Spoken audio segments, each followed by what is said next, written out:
Usually ఈ laser treatment వల్ల complications అనేవి ఏమీ ఉండవండి. సో, పేషెంట్ అనేది టెంపరరీ పెయిన్ లేకపోతే ఆ రెడ్‌నెస్ ఉండడం ఇవన్నీ నార్మల్. సర్జరీ తర్వాత ఉండేవి. అది 2, 3 రోజుల్లో నార్మలైజ్ అయిపోతాయి. కాకపోతే కొన్ని ఇన్‌స్ట్రక్షన్స్ అంటే ఈ లేజర్ ట్రీట్మెంట్ చేసిన తర్వాత మీరు మందులనేది ఒక వారం, 10 రోజులు వాడాల్సుంటుంది. అది antibiotics, pain killers, symptomatic. But long టర్మ్‌లో మందులనేది ఏమీ ఉండవు. కాకపోతే కొన్ని ఇన్‌స్ట్రక్షన్స్ తీసుకోవాల్సొస్తుంది. అంటే కొన్ని స్పెసిఫిక్ ఇన్‌స్ట్రక్షన్స్ ఇస్తాము. అవి ట్రీట్మెంట్. ఏంటి అంటే కాళ్ళకి స్టాకింగ్స్ అనేది వేసుకోవాల్సొస్తుంది. తర్వాత రెగ్యులర్‌గా వాకింగ్ చేయాల్సొస్తుంది. పడుకున్నప్పుడు, కూర్చున్నప్పుడు కొంచెం లెగ్ ఎలివేషన్ అంటే ఒక పిల్లో యేసుకొని కాలు ఎత్తుగా పెట్టుకోవాల్సొస్తుంది. తర్వాత కంటిన్యూయస్‌గా నిల్చోవడం గానీ, కూర్చోవడం గానీ చేయకూడదు. అంటే మనం పొజిషన్‌ని ఫ్రీక్వెంట్‌గా చేంజ్ చేస్తూ ఉండాలి.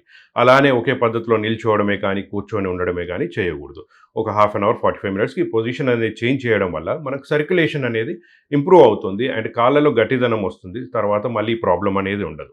సో, చాలామంది అడుగుతా ఉంటారు. ఈ లేజర్ ట్రీట్మెంట్ చేసిన తర్వాత మళ్ళీ వస్తుందా ప్రాబ్లమ్ అనేది? ప్రొసీజర్స్ మంచిగా అయిపోయిన తర్వాత మేము చెప్పిన ఇన్‌స్ట్రక్షన్స్ అనేది గట్టిగా పాటిస్తే మళ్ళీ ఈ ప్రాబ్లమ్ అనేది రావడానికి అవకాశాలు చాలా తక్కువగా ఉంటాయి. సో, ఒకవేళ వచ్చేదున్నా కానీ అది చాలా వెరీ మినిమల్ నంబర్ ఆఫ్ పీపుల్‌లో అంటే బాగా ఒబేసిటీ ఉండే వాళ్ళలో అంటే చాలా వెయిట్ ఒక 150 కేజీస్ ఉండే వాళ్ళలో కానీ లేకపోతే కొన్ని యాక్టివిటీస్ లైక్ ఇప్పుడు ట్రాఫిక్ పోలీస్ లాంటి వాళ్ళు తీసుకుంటే వాళ్ళు చేసిన తర్వాత నెక్స్ట్ డే నుంచే మళ్ళీ రోడ్డు మీద నిల్చొని వాళ్ళ డ్యూటీ చేస్తూ ఉంటారు. కాబట్టి వాళ్ళలో కొంత అవకాశాలు ఎక్కువగా ఉంటాయి. కానీ నార్మల్ పీపుల్‌లో ఇది రావడానికి చాలా చాలా తక్కువ అవకాశాలున్నాయి.